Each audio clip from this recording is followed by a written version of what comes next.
யார் என்ன சொன்னாலும், அறிவுரையாக யார் என்ன சொன்னாலும், அறிவுரையை காட்டிலும் அற உரையை காட்டிலும் சிறந்தது எது அப்படின்னு கேட்டிங்கன்னா அனுபவம் தான். கண்ணதாசன் சொன்னதை சொல்லி அடியேனுடைய உரையை நிறைவு செய்கிறேன். பிறப்பின் வருவது யாதெனக் கேட்டேன், பிறந்து பார் என இறைவன் பணித்தான். படிப்பென சொல்வது யாதெனக் கேட்டேன், படித்துப்பார் என இறைவன் பணித்தான். அறிவெனச் சொல்வது யாதெனக் கேட்டேன், அறிந்து பார் என இறைவன் பணித்தான்.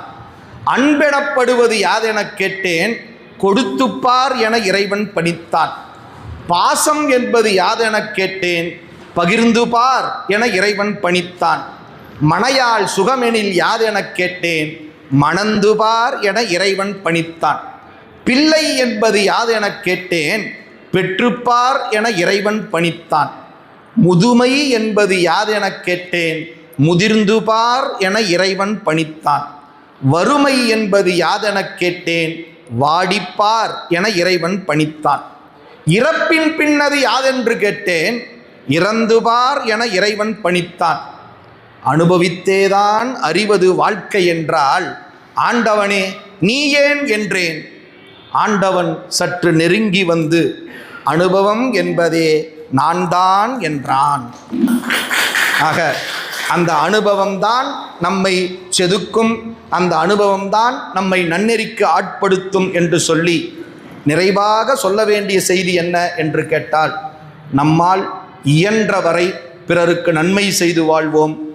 எந்த வகையிலும் எந்த ரூபத்திலும் பிறருக்கு தீங்கிழைக்காமல் வாழ்வோம் என்று சொன்னால் நம்முடைய வாழ்வு சிறக்கும். வள்ளுவ பேராசான் அதைத்தான் குறிப்பிடுகின்றார். நோயெல்லாம் நோய் செய்தார் மேலவாம், நோய் செய்யார் நோயின்மை வேண்டுபவர்.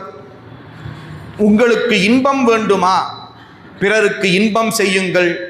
உங்களுக்கு துன்பம் வேண்டுமா, பிறருக்கு துன்பம் செய்யுங்கள். உங்களுக்கு எது தேவையோ அதை பிறருக்கு கொடுங்கள் என்று வள்ளுவ பேராசான் சொல்லுகின்றான் என்று சொல்லி, இதுகாரும் நாம் சிந்தித்தது ஆலயம் சார்ந்த செய்திகள். அதே கண்ணதாசன் அழகா சொல்லுவார், நெஞ்சுக்கு நிம்மதி ஆண்டவன் சன்னதி. எனவே அந்த வகையில் வாய்ப்பு கிடைக்கும் போதெல்லாம் சொல்லப்போனால் தினந்தோறும் ஆலயம் தொழுவது சாலவும் நன்று.